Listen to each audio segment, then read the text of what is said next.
Mark, I put your stuff right there, next to. You want me to play clerk tonight? Sure. Your stuff's there, with the water on it. Since we don't have them. Carmen's got a lot of things to do. Thanks. Okay, you ready? Good.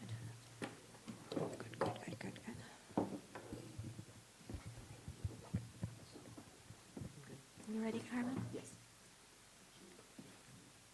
Okay, you're recording. Okay, I'd like to call the meeting to order for the corporate authorities of the Village of Campton Hills. Roll call, please. Trustee Benetti. Here. Trustee Boatner. Here. Trustee Muir.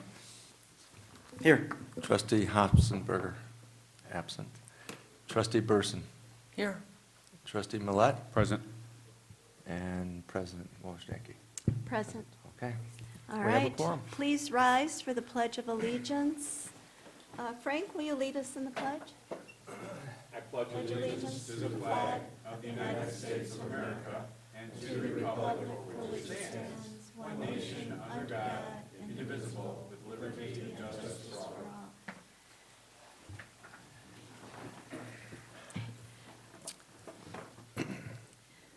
Okay, moving on, we will go to public comments, and we have the swearing in of Detective Mike Oberth to Sergeant. He'll take the oath of office.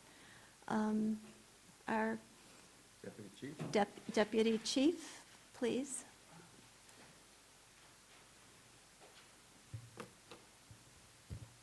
Chief LeVan would say all kinds of flowery things about him, but I'm not Chief LeVan.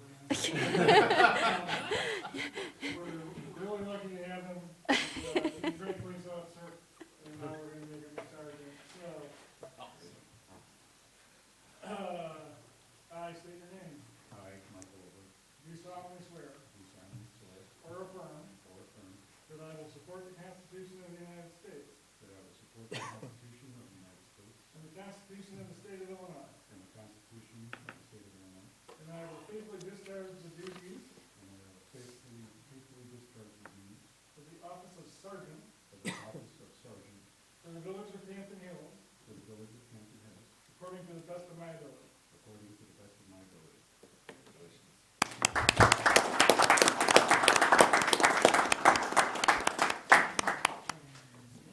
Speech? No speech. He's got to have his wife. Yeah. Oh, The dress code, it's not in my blood.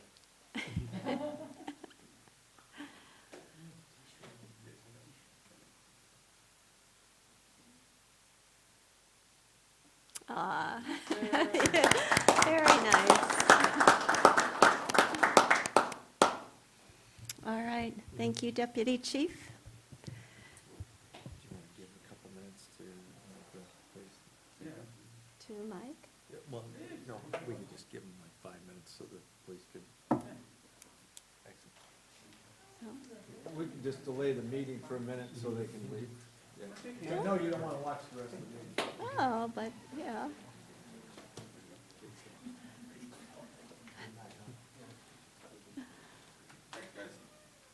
Here comes Jeff.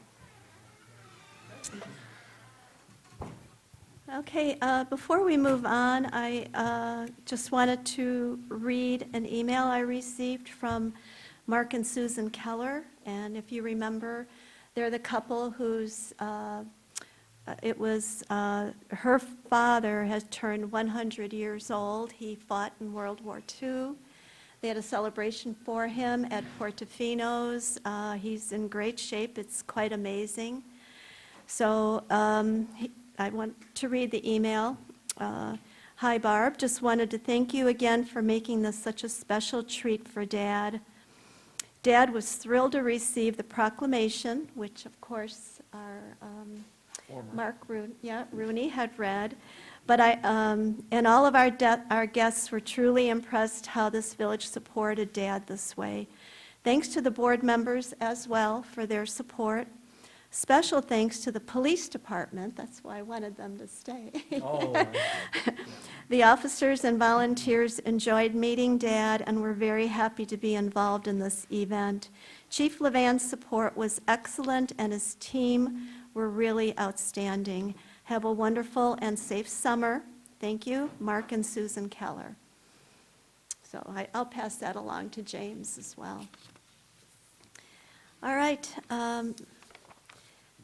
moving on. Yep. We're moving on to public comment. And anybody have public comment that's here? Okay, hearing none. Moving on to the consent agenda. Motion to move the consent agenda, or, I'm sorry, motion to remove anything on the consent agenda. Frank? Can I remove 5E? 5E. Okay. Can I Kim? remove 5A? 5A. Anything on this side? Okay. Motion to move the consent agenda forward with the exception of 5A and 5E. So moved. Moved by Janet, Second? second by Nick. Roll call? Trustee Millet, Aye. Trustee Burson, Aye. Trustee Muir, Aye. Trustee Boatner, Aye. Trustee Benetti. Aye. Okay, motion passes. Okay, we'll go to 5A. Kim, motion to approve warrant 27-04. Yeah, so I just kind of want to make a comment and maybe a question. I'm curious about the copier overages charges on both copiers. I'm just wondering why we've got some overages there. And then the bigger one is on the King County Chiefs of Police. Obviously, there's a 2022 King County Chiefs membership for Millar. Yeah, warrant number 2704 is really about the highway district. It's, No, 2704 has all kinds of stuff on here. okay, yeah, all So, right. I I'm think just, we should approve it without that. yeah, I'm just, I Okay, would, remove I'm- it. Mhm. so I guess we got to do the math on it then, don't we? Well, it's weird because it's 1,500 for Millar and $100 for Levan.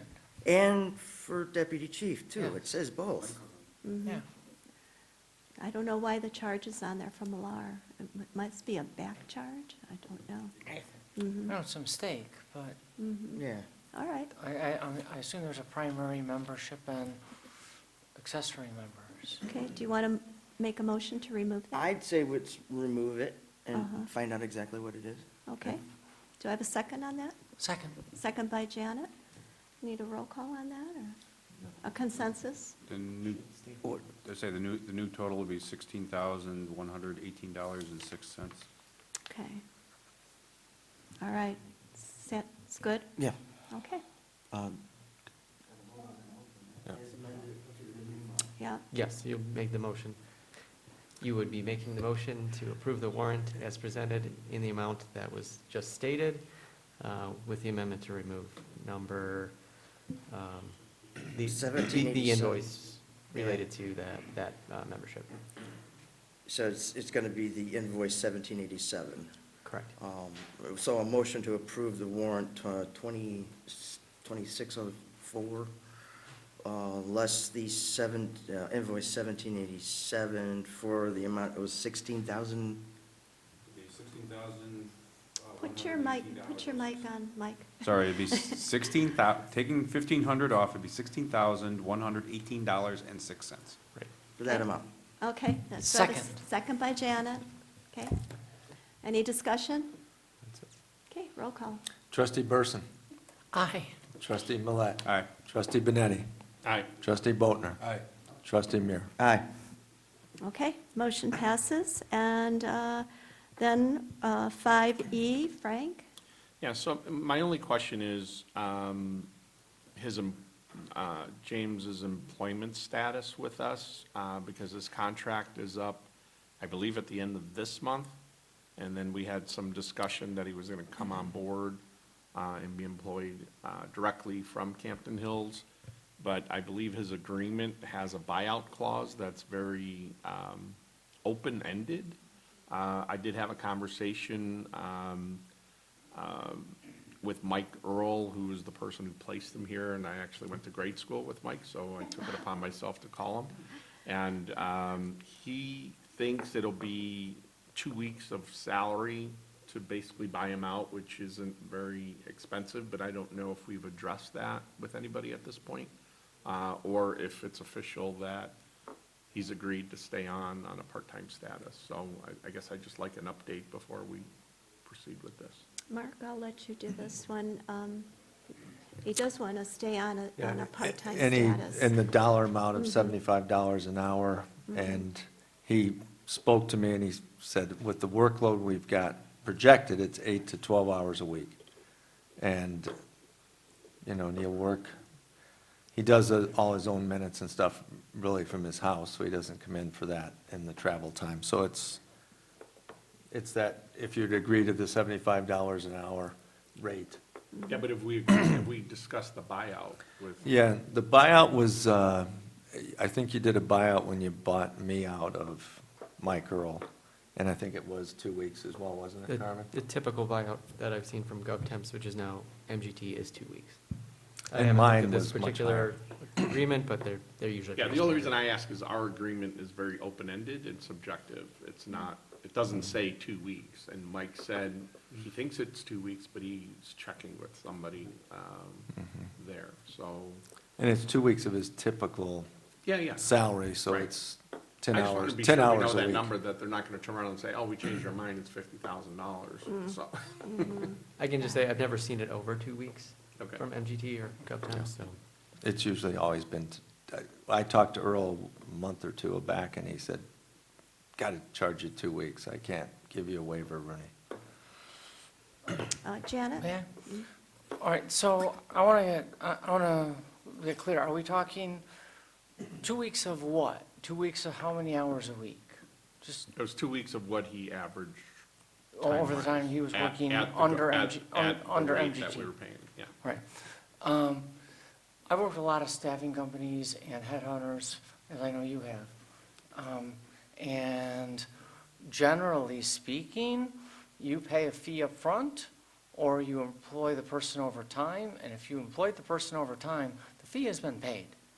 And I contend the fee has been fully and completely paid. We have employed Jim for a very long time with an exorbitant amount going to MGT. I don't think they're entitled to a penny. And I think that Mike Earl needs to understand that if he would like us to work with MGT on our staffing needs in the future, he needs to let go of that notion. We've paid for Jim Brown, period, end of story. Yeah, I don't disagree with that. And I did ask Mike to see if he can do anything. He was checking with whoever. Mike's gone to more of a kind of part-time, semi-retired status. So he needed to check As many with- of us do.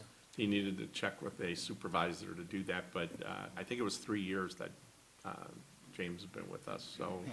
So the placement has been earned. I don't disagree with Right. that from the Right. private sector. Well, private, public, the logic's exactly the same.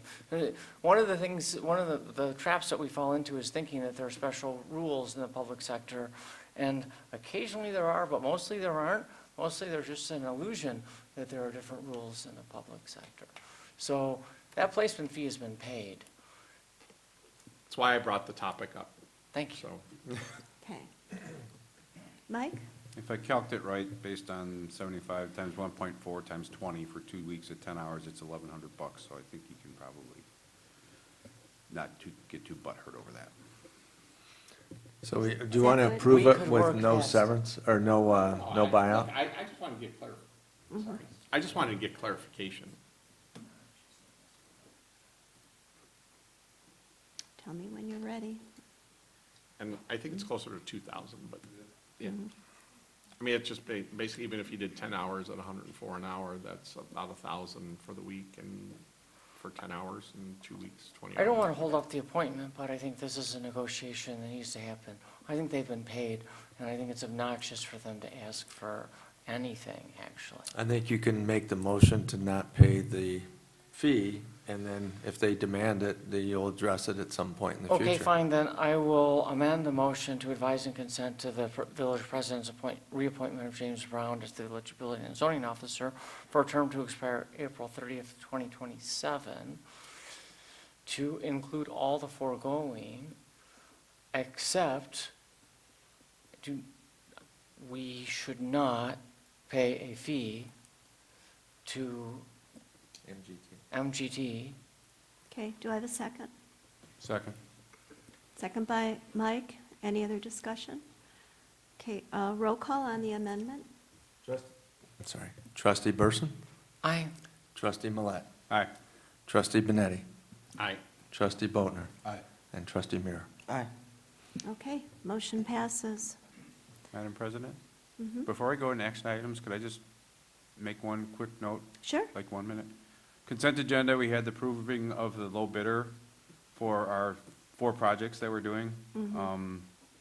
And that is the most remarkably tight bid I've ever seen, probably, right, in 39 years of doing this. On a $2.8 million overall bid, they were $5,600 apart on the 2 bids. I've never seen that, ever. So that's a good, yeah, it's good bidding environment, so a good price, so super happy that everything we've been wanting to do, we pre-planned to get these done, we put them on the list 4 or 5 years, 3, 4 years ago, whenever we first decided to put it on the list, and now we're getting them done, so great, great price. Yeah, I'm excited about it. Scott, any comments on it?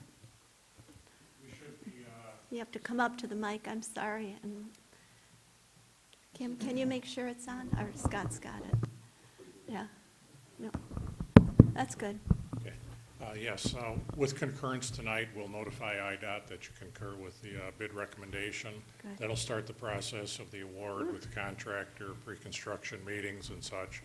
We're anticipating construction probably starting in early August. Okay. Okay, and it's just about a 3-month construction project.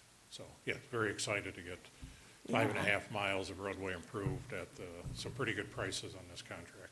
Especially And- Danker Road. And yeah. describe the method of the repair. It's a These- significant repair. Correct. These roadways, because of their condition and because of the higher traffic okay. regional type use, they're going to receive a full-depth reclamation process where we will basically, typically on our residential roadways, we mill a couple inches off and put a couple inches of asphalt back. These are going to remove about 3.5 inches of asphalt. We're going to mill the base. We're going to mix cement into the base, regrade, recompact that, and create a stabilized concrete base underneath the roadways. And then they'll receive a full thickness binder and surface course. So it's a considerable difference in pavement structure over what we typically do. We've done this one time in the village. About 4 years ago, we did 2 sections on Anderson Road. Nice. It's a little messy, it's a little disruptive, but it's a much, much better product that you're getting with You're this going to project. cover some of the aprons too for the driveways or? Yes, there is a Excellent. mill and resurface of driveway aprons Nice. To connect into this. Good. That extensive improvement does not go up the driveways, that's on the main line of the roadways. Nice. And all for the bargain rate of the village contribution of percentage is what? Village pays for the engineering. Yeah. The village pays for 20 or 25% of the construction cost for the project. In effect, we've done the math. While it costs more per mile to do it this way, with the grant funding, you're getting these roads improved to this level for less per mile than what your typical mill and resurface costs. So, very, very good benefit for the village. It's a lot of hoops to jump through to get the federal money and do it, but the product is worth it. And thank you for that, Scott, for Sure. working with us. Thank you. And Okay. Mr. Millet from the bypass list. Yes. Not me alone. All right, we'll move on to action items. Motion to approve Resolution 26-35. So moved.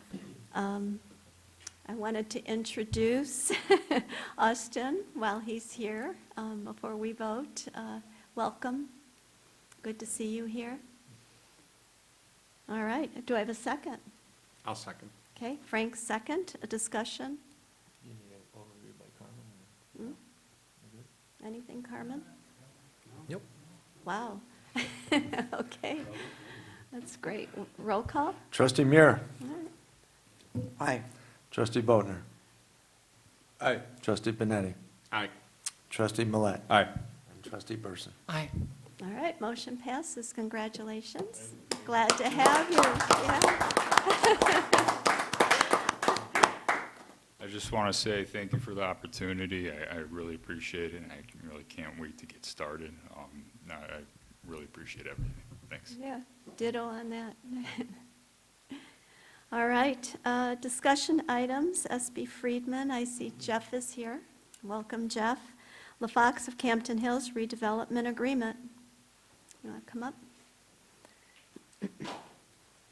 And I'll speak on the KDOT portion of this presentation. Sure. And we have Mr. Patzelt from Shoding as well. Great. Good evening. Good to see you all. I am Jeff Dickinson with SB Friedman Development Advisors. For those of you, we helped work on the TIF designation matter on your behalf. We are helping you as your economic development consultant on this matter. So working for the village. I just want to be clear about who we're working for. Sometimes people get turned around. We're here to advise the village on this matter. I want to walk through our process so far in terms of looking at the developer's request for financial assistance, kind of bring you up to speed on the negotiations with the redevelopment agreement, and then, hand it off to Mr. Rooney to talk about some other issues that we're working through on that. But just kind of give you a catch-up, essentially, on that. In terms of the process, the way our work works, we request a pro forma from the developer that lays out their project budget, their projected sales prices, sales velocities, project costs. We use that to evaluate the projected returns, how much money they're going to make from doing this project. Fundamentally, the purpose of this exercise is to make sure the amount of village financial assistance is not too much. Can we let Jeff finish? Yeah, go That's ahead. the primary goal. We want to make sure that you are providing enough assistance to make the project financeable and to achieve market returns, but not over-subsidizing. That's a primary function of our work in these kinds of projects. We've gotten that information from the developer. We have reviewed that financial analysis, essentially, and we prepared other work on our own, primarily projections of taxes. That is the mechanism by which the village will provide assistance is incremental property taxes from the TIF district. So property values go up and buildings get sold and people pay taxes. That's the source of funds that you would provide to the project to make it financeable, to make it enough profitable that financing can be secured. We've been working through the analysis phase of that, and we've moved into the negotiation phase of that, and working with the village attorney, Mr. Rooney, Dave and his lawyer, trying to get to terms that work for all parties, and that some of those parties aren't even in the room yet. There are, but the premise is, and the fundamental economic incentive is, it's a not to exceed obligation of $42 million.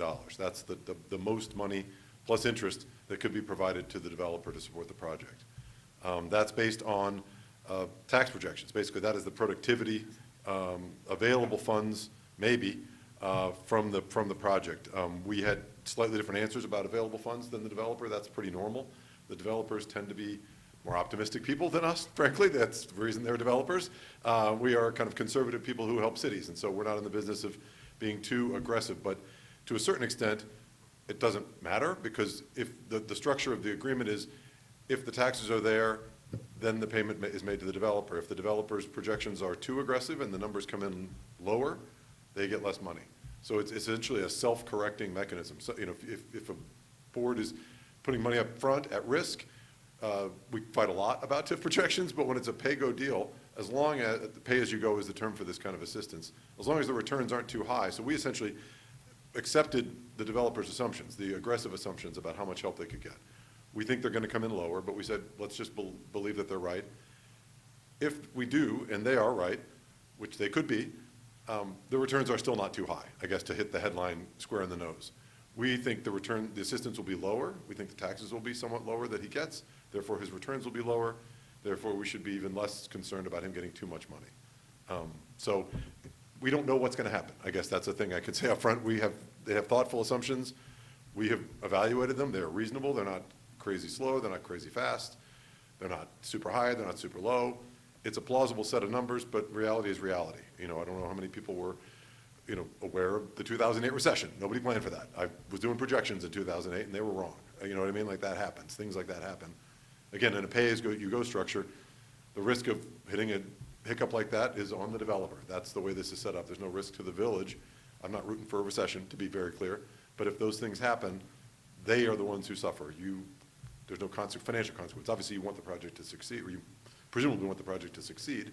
So nobody's rooting against the developer, but it doesn't hit your checkbook if the numbers don't come in as fast as are projected. So that's been our role so far, is to make sure that the numbers are sufficient to support the project and get to adequate returns, but not too much. I'm going to hit my points here, so if you would bear with me. Another constraint on what can be paid to a developer is the law around TIF eligible costs. Villages can't just pay for everything. Specifically, you can't pay for buildings or reimburse for buildings. We looked at the budget. Again, these are estimates. These are plausible estimates. We're not engineers, but they work with, these are land development costs and infrastructure costs. They're very large numbers, and those are all good costs. So whether the numbers are precisely right or not, there are more than $42 million of good costs that are likely going to be developed or spent in order to make this project go. So eligible costs are not a limitation. Sometimes we have not enough TIF eligible costs, and so the amount of taxes is not the limiter, it's the amount of eligible costs. That's not the case here. There's probably going to be plenty of eligible costs. The limiter will be how much money actually shows up in your checking account, in your special tax allocation fund. The other thing to say about the tax projections, we have assumed that the village is required to make maximum payments to the school district. I don't know if we've talked about this. I apologize if I've already mentioned this to you.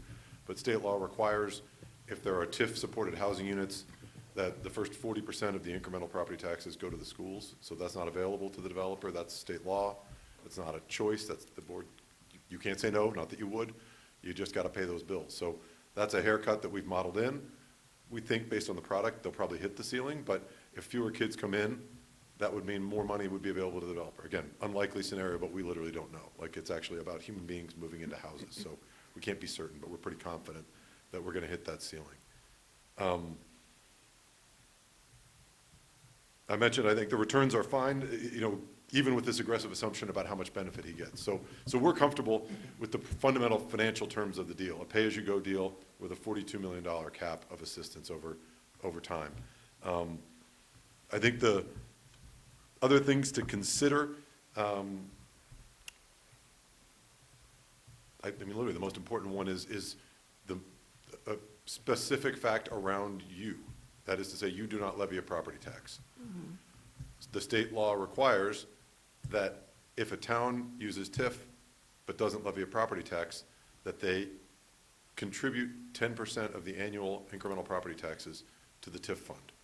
So if everybody else's taxes for the year are $100,000 going to the TIF fund, the village would be required to put in $10,000. That's state law. It's not not a choice. If you levy a property tax, you don't have to do that. So that's the fork in the road, and we're working on that issue with the developer and the lawyers of how do we satisfy state law in a way that keeps this a compliant agreement. We don't want to make an agreement that we would default on. That doesn't make any sense. Obviously, the developer doesn't want this agreement to default, and so I've seen it done in other towns, but it's usually towns with a big mall. I did some work in Vernon Hills. Vernon Hills doesn't levy a property tax. Vernon Hills has a mall. They have lots of sales tax dollars they can use for this source. So we're working through that. I don't want to kind of try to solve it in front of you because we don't have it all the way figured out, but that's probably the most complicated aspect of this is this nuance because of just the nature of the way this village operates. And that is so that's our sticking point. Otherwise, as I say, you're going to have to pay the school district theirs. The library district also gets a payment required, non-optional, of $120 per capita, so the number of people who actually live there, or 2% of the incremental taxes, whichever is less. So it's not as much money as the schools, but it is a required payment, so the library district will get some money. out of the TIF fund. Again, before it goes to the developer or anybody else, it goes to the library, the schools and the library. So that's a mechanical requirement. I think that's it. Mr. Rooney, is there anything else you want to add there? I think at this point, we need some direction from the board about the other taxing bodies' desire to have TIF increment. We just do not have a projection that there's an excess of money to satisfy the library or the fire district or any of the other taxing bodies that would like something. So I'd like direction that we don't include it in the RDA with some language that if you feel strongly about it, that in year 10 and 15, you'll readdress it at a future analysis of revenues, if they come available, that you may, in a future board, do something for those taxing bodies. But I don't think we should lead them to believe that there's going to be any increment that could be shared, because we're going to have a hard time taking care of the KDOT and the sewer and water and the other infrastructure that we have on this project and those costs. So I just need to I don't need a vote, I just need a kind of a nod of heads that you accept that, and then I, can convey that no to those other bodies at this point, so they don't keep thinking there's hope. Just to follow up on what Mark stated, not with regard to any of the other taxing bodies, but with regard to the library, as Jeff stated, that the 120 per patron, that is set in statute, and it is written into the agreement itself. We haven't finalized the exact language as to how that specific calculation will be determined. The library is asking that the per patron cost is linked to the library district's prior financial year audit, and using some of the current village code provisions regarding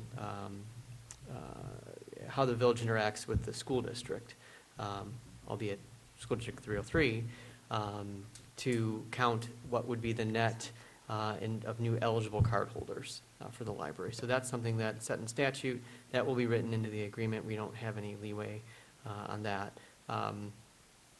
What the library is additionally asking for, and I think that this has been provided to you in writing before, but I'll just reiterate it, is that they're looking for something outside of the redevelopment agreement. So they're looking for a per unit developer donation from the developer, so $95 a person or $380 per unit.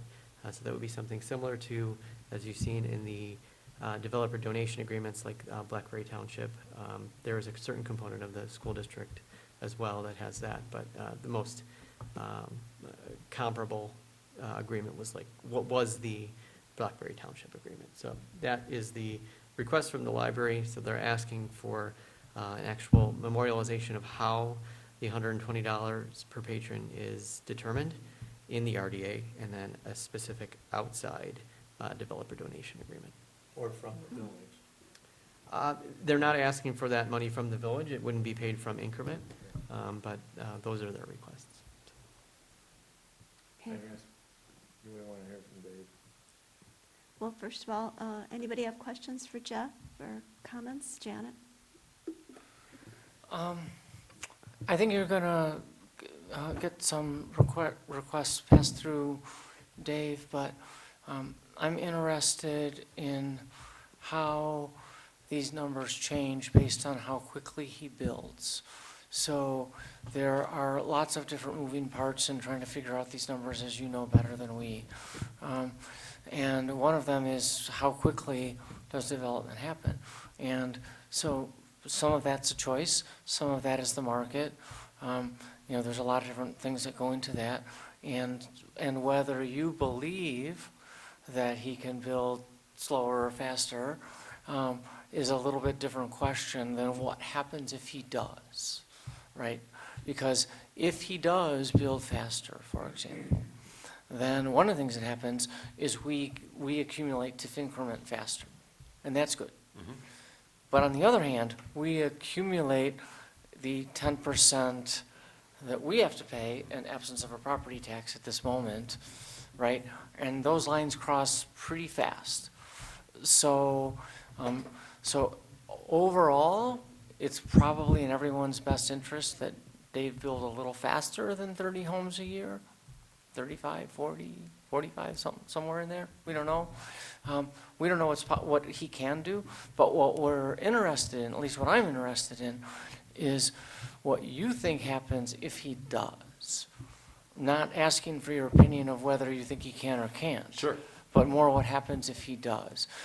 And in particular, what happens to the revenue stream, because when he refinances his bond several years out, 4 or 5 years out into this deal, how, the terms under which he can refinance is deeply connected to what that revenue stream is. And so we'd like a little more visibility. I'd like a little more visibility into that. Happy to do it. Our model is pretty flexible. We've got a standing tax projection. I figured you model. had a spreadsheet. Exactly. It's not the, addition, subtraction, multiplication, and division, but yeah, we can certainly up the velocity by 50%, as you suggest, and produce a different set of numbers, and we're happy to talk that through with you whenever Yeah, that I mean, you makes don't have sense. to believe he can do it. That's a different That's right. conversation. I appreciate the way you phrase that very Yeah. much. This is if he does it. I'm not sure he can or can't, but if he does, this is what the math will show. We're happy to do that. Okay, thank you. Frank, go ahead. So I have a question in relation to the 10% contribution. Since we don't have a real estate tax and we don't have sales tax, of any significance, has there ever been a case study that shows that the TIF can be amended to accommodate municipalities that don't have a lot of revenue generation to cover the 10%? My understanding of it is and I will have to defer to Carmen after I say my non-lawyer version of this, it's a non-negotiable as it's written right now. It doesn't matter what the facts are. If you're Schaumburg, the rules are one thing. If you're Camden Hills, the rules are the exact same. So I think it's possible. I mean, obviously, state law can be changed. That's a possibility. But as it's written, as I understand it, 10% is just flat out. Just got to do it right now. Okay. You have to go to So Springfield. I guess I'm going to ask you, why would you say it's possible if it's? There have been amendments to the act with By the regard to, legislature. for instance, extensions of TIF districts or exceptions in certain very specific areas. Not aware of any exceptions with regard to this deposit. It's fairly rare. There aren't many municipalities that both do not have a local property tax and have a TIF district. The majority of them, of which I'm aware, Vernon Hills is one, have many other revenue streams for which to offset the deposit. And mostly, the district is meant to generate revenue.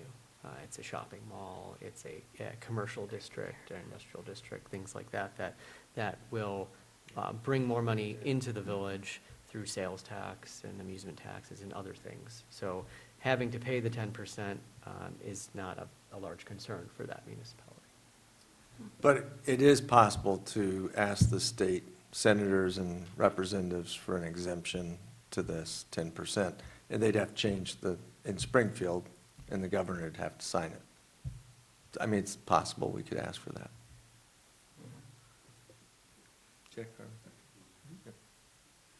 Okay, Nick, go ahead. Yeah, could you walk us through, you had mentioned that the 42 million that you're using right now was the developer's number. You weren't totally in agreement with that, but you accepted that number. Could you talk about your number? Sure. And what the difference is, how you calculated it, and what your concerns were? Yeah, I mean, yeah, absolutely. For sure. No, it's great.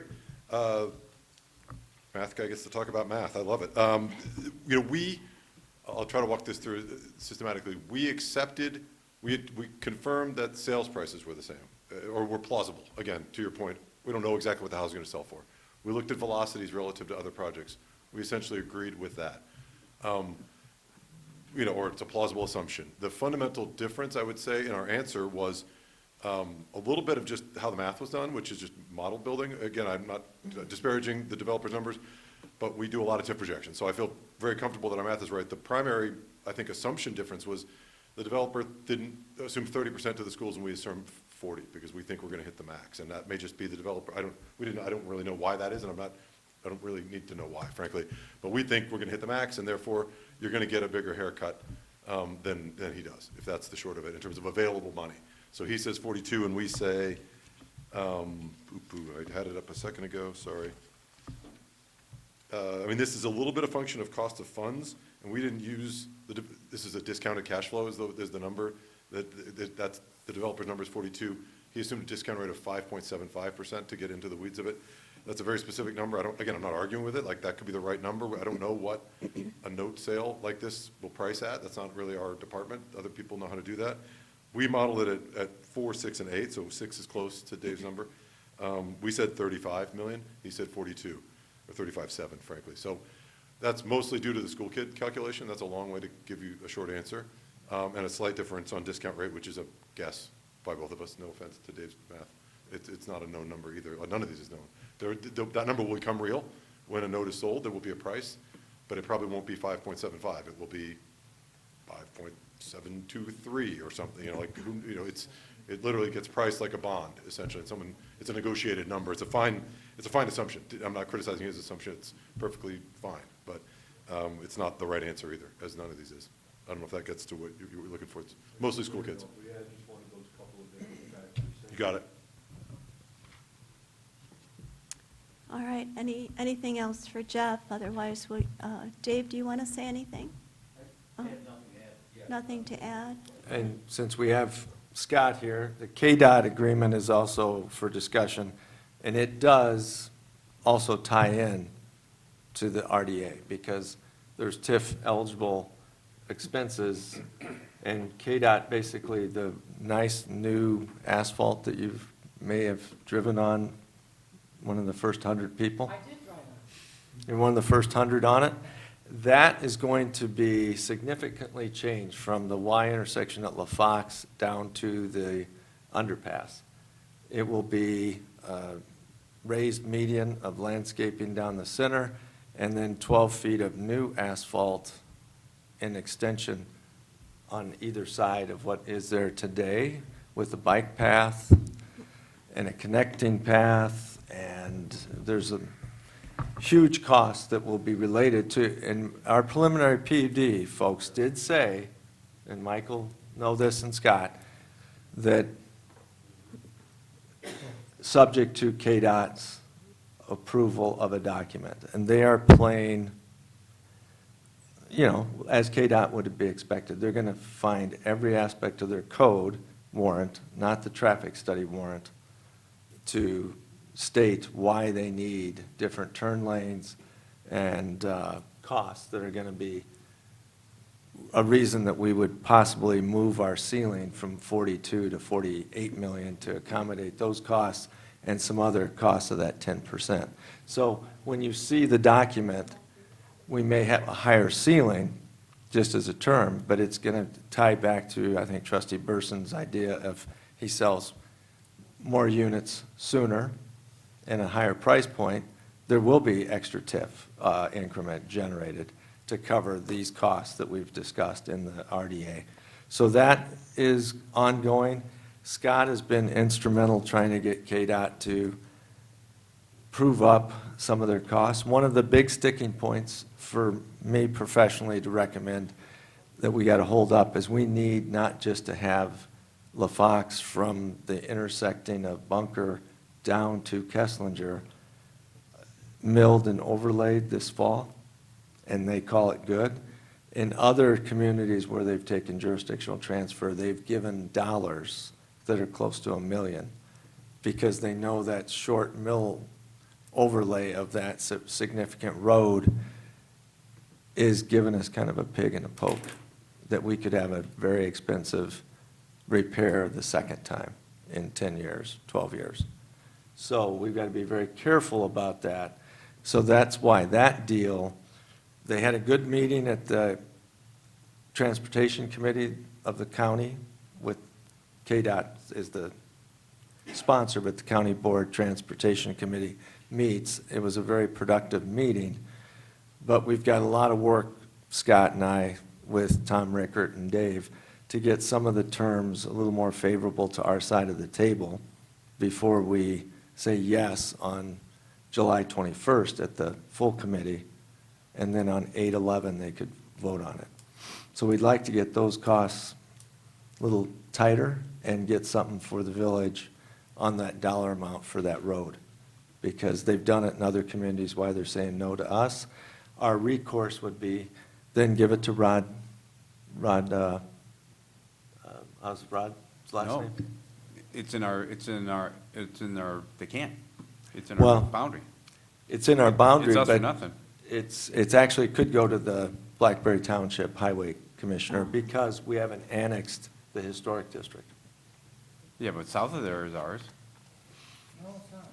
No, south of the historic district, there's a short piece that's ours. So they're asking us to take it, and I'm saying, I think we should negotiate, and I want to get this meeting of you folks that I should push back and try to get some money, Mike, for the village, because it's an expensive, they're doing the low-cost correction to the road, not what we're doing to Danker and these other 4 roads. So, Mike, you know, you and I, with Scott, we don't want to be confrontational because we need their cooperation on many aspects of this development. But that's one of the holdups that H.R. Green, Scott and I both agree, and I'm sure Mike will, we've got some work to do before the 21st of July on that deal. And quite frankly, the developer's not happy with some of the costs they're putting on the developer. We got some terms adjusted so those costs don't happen in year 1. They happen when they're triggered by home development that then causes the warrant to occur. So we're pushing those costs off significantly in the timing of that money being spent because we know in the first few years, there's not much increment. So we're still working that. So that's a work in progress. It's close. In KDOT's view, they think it's done. I think, Trustee Burson. I have multiple comments. I did. So firstly, there's no reason for us to accept a mill and filled road. If they want to accept that road, they need to full depth reclaim that road, period, right? So, and we need to separate the treatment of LaFox Road from the treatment of what I believe is now called Grand Prairie Ridge or something. The new road already has a name, already popped up on my, on my GPS. It doesn't say bunker anymore? No, it's Grand Prairie Ridge, I think. Grand Prairie was the name of the first development That's the proposed name on of the that road property. now. Yeah. So the county has already named the road for us without even asking us. And so, in any event, I drove on it, right? And so let's separate the treatment of LaFox Road and the full depth reclamation that is required on LaFox Road if we were to accept it from the treatment of this new road, because in this new road, there was at one time a roundabout contemplated, which has gone away. And so it's no surprise to anybody that deceleration lanes are required. The roundabout was an attempt to minimize this requirement. And I don't know whether it's more or less expensive, but I know the roundabout went away, and the roundabout, not the one down at Kesslinger, a second And roundabout up into the subdivision was proposed. And that roundabout was there for purposes of deceleration. And that roundabout went away. And so when that roundabout went away, I think it should have been obvious to everybody that deceleration lanes were going to be required, because it's the county's requirement, not ours, that this be a 45-mile-an-hour road, right? So we're not the ones that asked for a highway through the subdivision. And so if they would like a highway through the subdivision, then they can pay for it, is my view on it, right? So Their counter argument is the highway's built, the subdivision comes after, therefore, we pay for any modifications to their 45 mile Well, an hour. that's, I call bypass. bullshit on Well, that because everybody's known what's been going on for a long time. And so to pretend otherwise is ridiculous. And there has been negotiation and back and forth within the last year over that roundabout alone, right? So the county had planned that roundabout, and then it went away. So, so to pretend that all of a sudden this is our problem is completely, entirely disingenuous. So I think that I want to understand clearly what are the LaFox Road issues from this new Grand Prairie Road issues. Also, keep in mind, we're talking in LaFox about a road that you tell us that the railroad is bound and determined to close. We don't know that. Now, We don't want to take a position and be No. blamed for that closure, though. well, it's not our fault at all, it's not any unit of government's position. It's the railroad's position. Common that- sense that they would do that, yes. Call it common sense or not, it's the railroad's position that they want to close that crossing for their reasons that have nothing to do with any of the people that live there. You can't find a single human on the planet that thinks it's a good idea to close that crossing, other than the people that run UP, right? And so, and on top of it, there's a post office there. Yeah. Right? And so that post office is going to have jurisdiction in this entire area. So I'm not at all confident that there's going to be a closure there. But I think we need to understand if there's going to be a closure there or not when we talk about what type of treatment is required. The county is closing this road right now as we speak to rehabilitate this railroad intersection. A railroad intersection that the railroad wants to close on a road that the county wants to turn over to us with a mill and fill. So the question really is, are we investing in this road or are we not? Because it makes no sense to say for the county to say that we're doing this work on the actual railroad crossing, but we're not investing correctly in the road. So let's start with the full depth reclamation of the road. Mike? It's slightly more weird than that. That notice came from the county, but it's UP that's doing it. So it's UP that's decided they want to upgrade their crossing material, which, being a big corporation, would. That they want to close. That would not surprise me if, this is going on also. But, to your point, I think, yeah, there's no reason that we shouldn't, I'm doing a jurisdictional transfer at work. I'm taking a state highway. The state highway is being unmarked state highway, is being completely gutted, has been rebuilt from, it's McLean. It's now 4 lanes, brand new concrete. That's the condition of us accepting that. So the condition of us accepting LaFox is the same thing. I'm not taking your normal overlay, which is a regular maintenance item, and saying that this is good. I'm saying, no, if you want me to take it over, you give me cash, which would be fine, and do what you're doing, and we can pre-plan it, or hog it out, make it what it should be, and then we can talk about taking it. And there's an issue with some of the easements that they have on the outside of the curb line. They're prescriptive, and they're saying that Attorney Forte will be able to do great things with prescriptive easements and not have any trouble with any of the historic homeowners and businesses of LaFox. I'm not so sure. And the original development was going to be developed in the county. That Grand Prairie was a county-developed development. And that's what's changed now. And I think that's when they said they were going to put that roundabout in. They never expected us to annex that. With all due respect, no, Well, that well, was let last me- year. All right, let me finish. I don't think they ever expected us to annex all that property and eventually build something out there. Because there's still a lot of, unincorporated area there, a lot of township area. No, I do understand. I'm sorry. Yeah. Go ahead, Dave. If I could add a couple comments to what I'll suggest is a lot of frustration by the trustees. There's frustration by the developer as well. I think you, just like in whether it's a card game or playing dominoes, you need to see all of the dominoes on the table.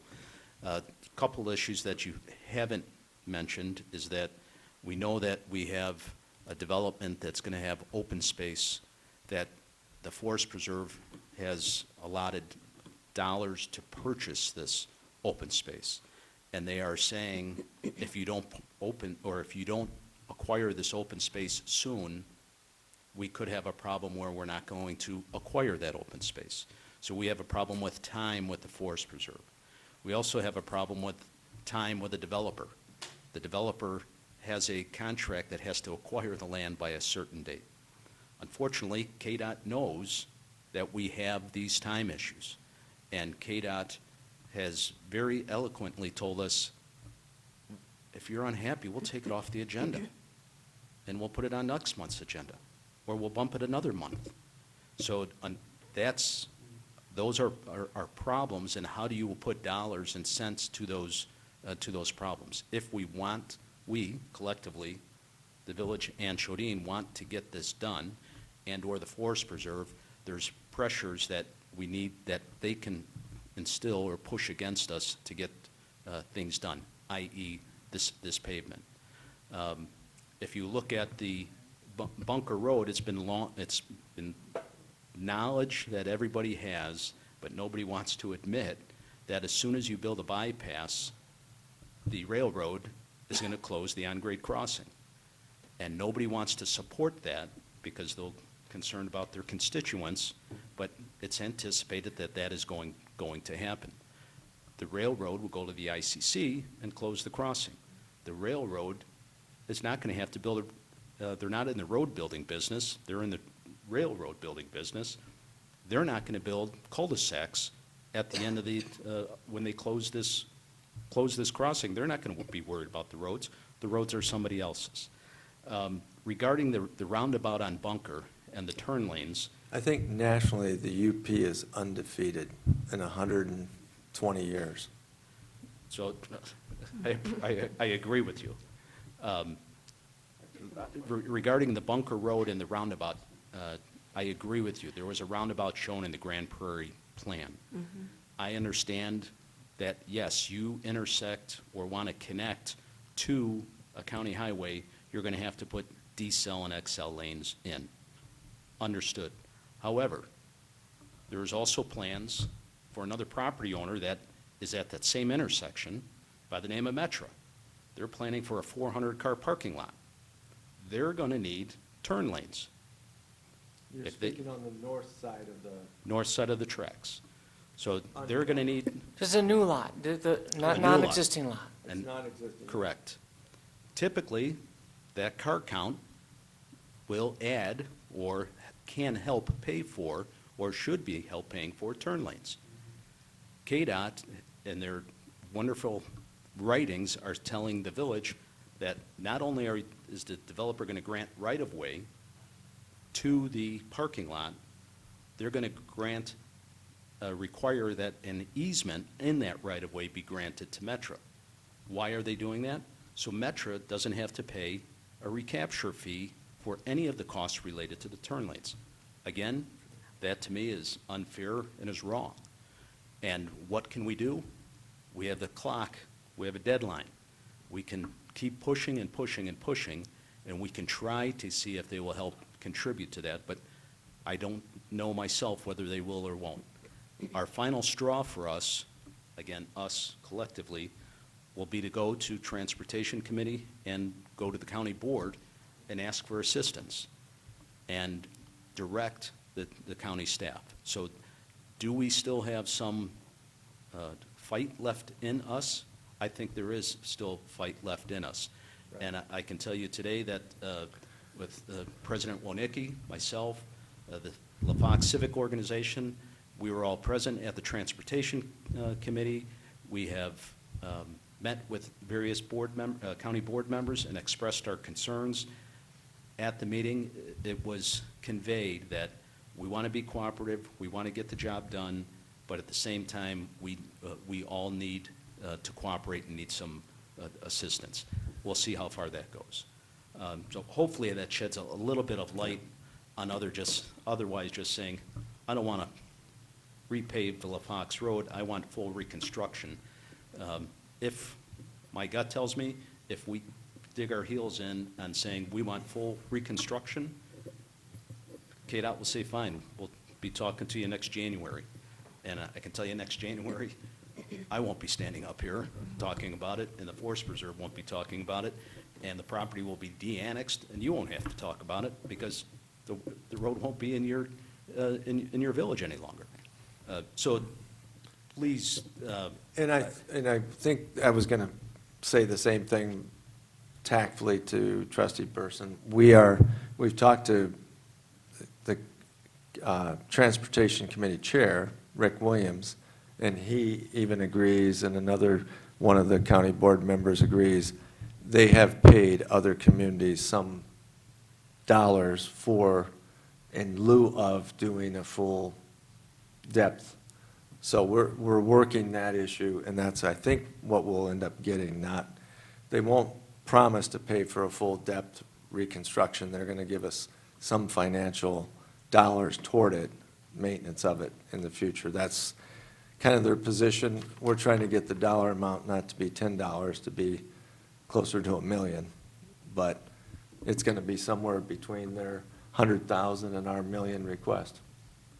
So that's the, kind of the issues. I could go into some other, laundry list of items that Scott and I have been working on for 3 months, and we've gotten, I don't know, out of our distilled top 12, I think they've given on about 6 of them, but they're the least expensive ones that they've given us language or agreements.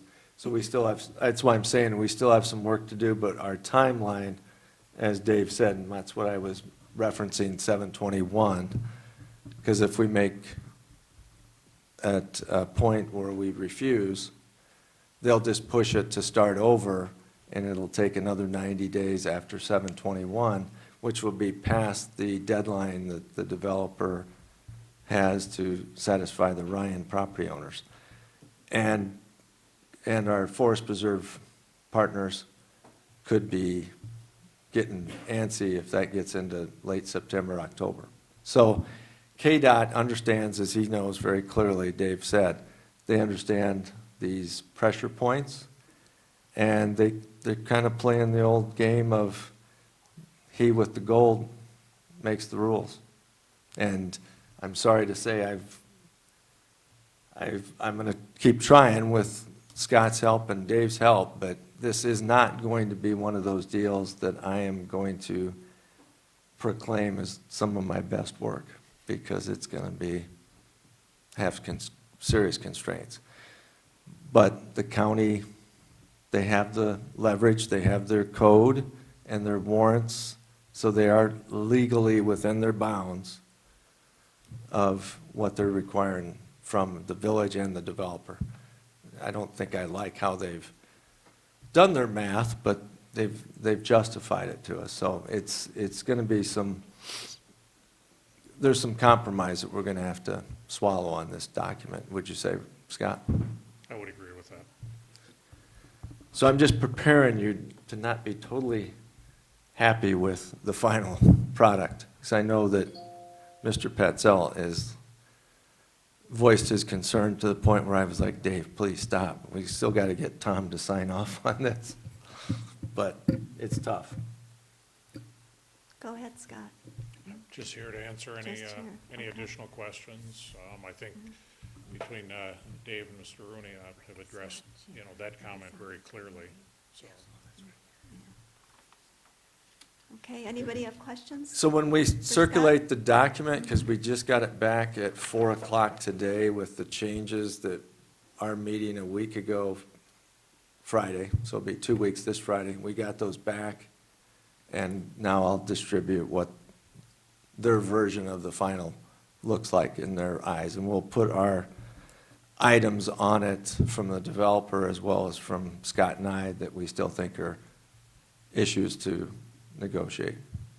we headed As Mr. Rooney said, we received it sometime late this afternoon. I had a chance to glance through it and did see a couple sections.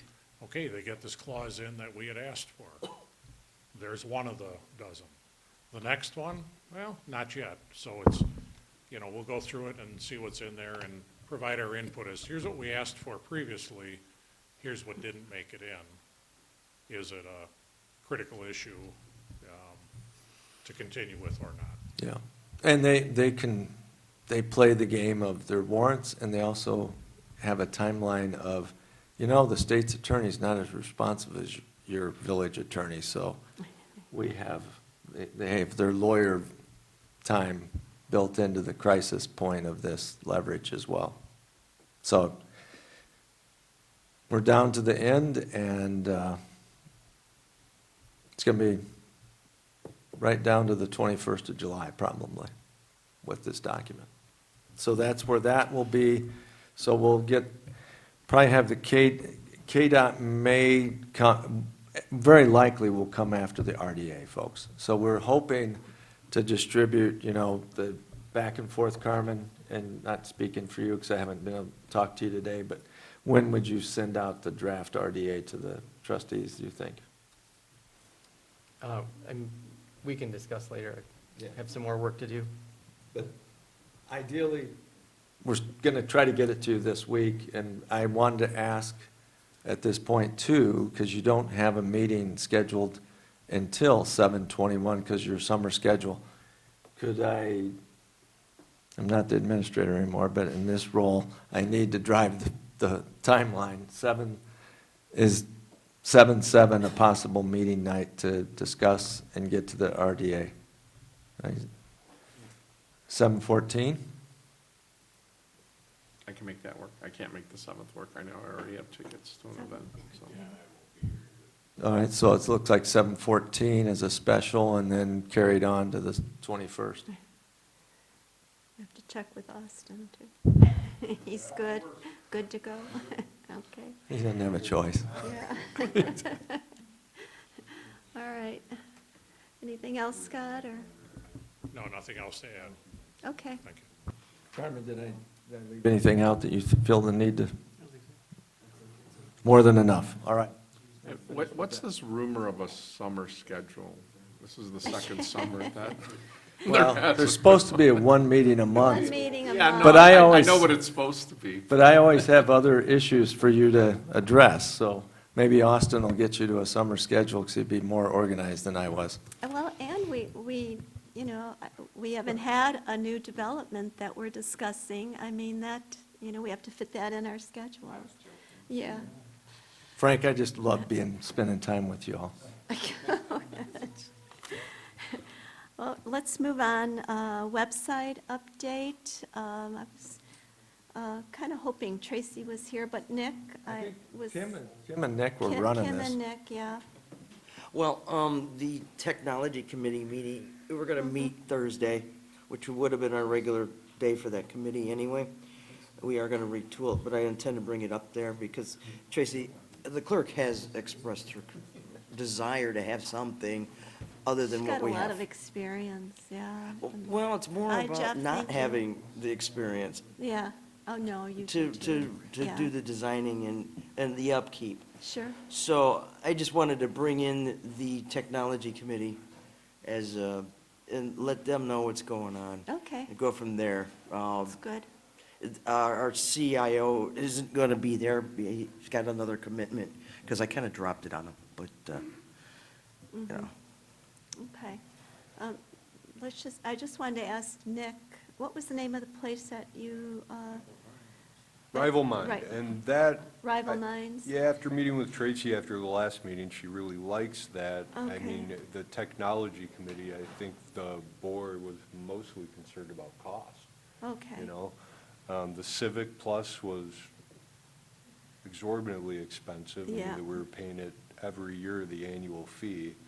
Then we have the $20,000 bid from Rival Mind. After I called a couple other places, they all kind of gave me the feedback, I don't have it documented, that that was a very fair price for what they were doing for us. Mhm. Okay. So it's really, I haven't really about put it. any additional work into this since that last meeting. Okay, thank you, Nick, and thank you, Kim and Janet. Go ahead. So I feel really strongly that we have to finally have some time with Clerk Johnson, Trustee Muir and I, on this WordPress issue. WordPress just the entire concept of what WordPress is, we can't even begin to convey in this meeting. And, every single criticism that any person could levy against any WordPress site is correctable by some other WordPress tool. So WordPress isn't perfect. WordPress is actually often terrible because people don't implement it correctly. But WordPress has the potential of being fully and completely perfect, 100% perfect, because every feature that you want, every single one, there are multiple plugins available for. Every flavor of a feature that you want is available. And so people think that because the WordPress site that they're looking at is funky, that WordPress sites stink. It just means that somebody had a bad WordPress developer. You can do anything in WordPress. Anything you've ever seen on a website, anything. You can do it in WordPress. And so our environment is the environment to be in, and this is not difficult. People roll their own WordPress sites all the time. Most of them are done that way. And for me, as a person who does this work, if somebody, and in fairness, I don't normally do it for money, but if somebody paid me $20,000 for a website, $20,000 for a website, I can't even believe that, right? So that happens when you have meeting after meeting after meeting and layers and models and all of this stuff. Or you can take the person who is the one doing the work, sit them down in front of the screen and show them how anything they want to do can be done. Anything they want. If there's a thing you don't like, it's gone, and there's a different thing, and it can be better. And so you and I both know this, right? And neither one of us have been able to make the time with Trustee Johnson because we're both doing stuff, right?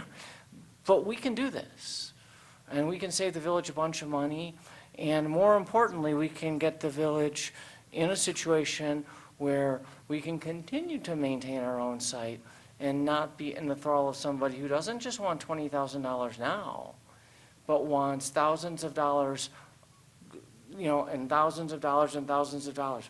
Remember, you taught us the evils of the copier agreement. This is worse. This is much worse. I don't disagree with you, and I applaud you for getting this done. Amazing.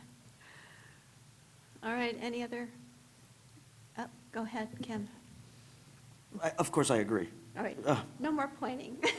Right? Oh, I'm talking with my hands, sorry.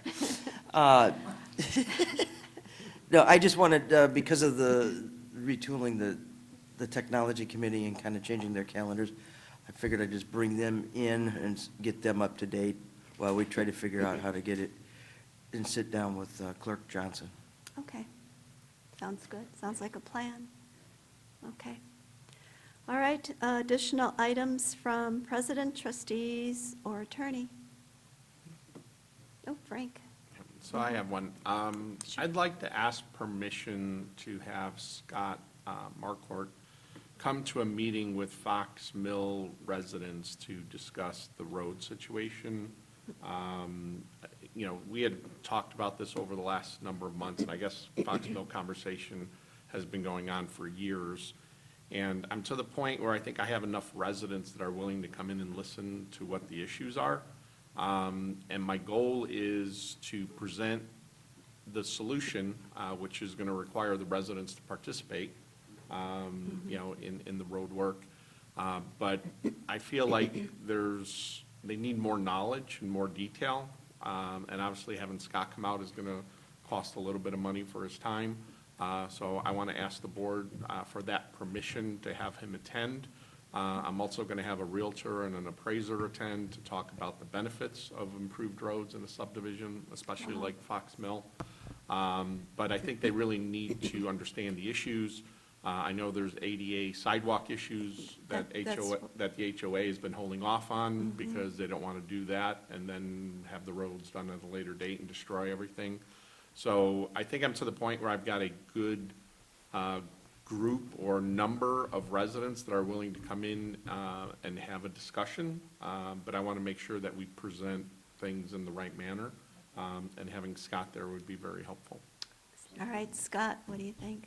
Yeah, and Trustee Benetti had covered what I want to make sure, and, you know, for those that are listening, a lot of it has to do with the ADA issues, Yep. with the sidewalks and the roadways, which we don't have in the majority of the village. Hence the reason that's a little bit of a different animal to deal with. So I'm fully on board in doing it. I just wanted to have, you know, a quick discussion, make sure it was a consensus of everybody. Yeah, So- that's what I've always heard from Campton Township Road District. It was more the ADA at the intersections, the availability of wheelchairs, and then the roads would be done after that. So- Yeah, I'm just hoping for transparency with the residents so they fully understand what the issue, because Sure, there's it's also good. potentially a sewer issue as well, right? There are some, That's true, again, it's a different neighborhood that has curb and gutter, sidewalks, and storm sewers. Yeah. The majority of the village does not. So the cost per mile for a street like that are much greater than in other areas of the village. So combination of sewers, ADA, you know, you need to take care of ADA if you're using motor fuel tax money type of thing. So it's a little different animal, so it makes total sense to have some discussions before we fully get into it. Well, we've got Mike Millette here. Go ahead, Mike. Okay, Yeah. and a reminder of, this is one of those things, but for incorporation, they'd be in the same boat. The township would not be doing any of this work because it's above and beyond what they agreed when the subdivision came in. When the subdivision came in, they made it very clear that the only thing the township was gonna do is plow snow and maintain the asphalt. They said we have no business to do with curbs, we have no business to do with sidewalks, we have no business to do with storm sewers. That was made very clear by Dick Noren made that clear. Oh, okay.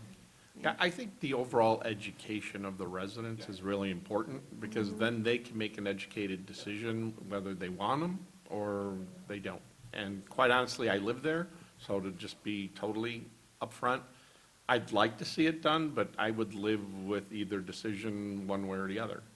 You know, my preference is to have nicer roads, because I think it does add to a home's value when somebody pulls into your subdivision and they see nice roads and nice homes. I think there is some curb appeal there and some value there. And that's why I hope to have an appraiser and a realtor there to kind of discuss those benefits. But, you know, if the residents in majority say, hey, no, we're okay with everything falling apart, then so be it. So, Well, would there be a consensus to allow Scott to go into Fox Mill? And Frank can arrange that with Scott? Yep. All right, I hear a yes and a yes. Okay. Good question. Nick, go ahead. Yeah, so are you going to be in the message discussing a special service area? yes, you know, Yeah, you sort of indicated that. yeah, most of the, you know, I referenced it as participation, but yes, absolutely. You know, that's gonna be a requirement, but I think the residents need to understand how low on the totem pole a subdivision like Fox Mill is as far as priority goes. I think we've discussed that, you know, in detail, but I think the residents need to understand that, and they need to understand why it's not high on the priority, and it could be a long time if they decide not to do this before any work really gets done in the subdivision. Okay. Did you address if the village did a road bond, that part of it? if we Yeah, decide- I didn't want to get into a Facebook discussion on it, going down that rabbit hole, so I've been telling everybody to come to the meeting, don't come predisposed with a decision until you hear all the details, and that'll be part of the details that are presented. And just so that they know, I think President Wohicky, Barbara and I met with the president 3 years ago, that was really gung ho to do it, and then he got voted out of being the president of the HOA, and the SSA idea just Yeah. vanished, right? Yeah. Well, But that we might were be an early supportive. sign of what the message is going to be. It vanished, and we were supportive 3 years ago to the idea.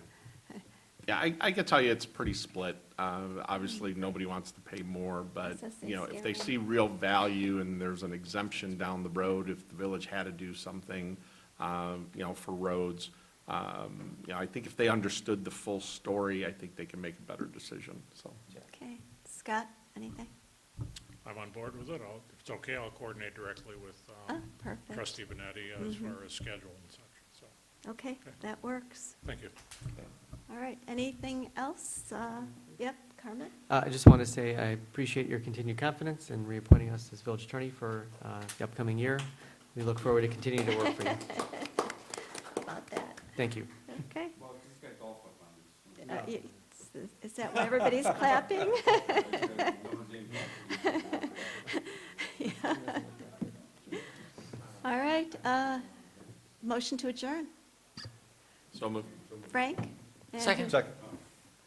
And who said second? Second. Second, Nick, second, and consensus, say yes. Aye. Aye. All right, we're adjourned. 8:22, Tracy, And no 8:22. closed session, yay. What are you saying, 7:14? That's the special meeting, Okay. right? That's what everybody agreed, 7:14. You know what, I already spent a bunch of money, so I can. Yeah. Thank you, Carmen.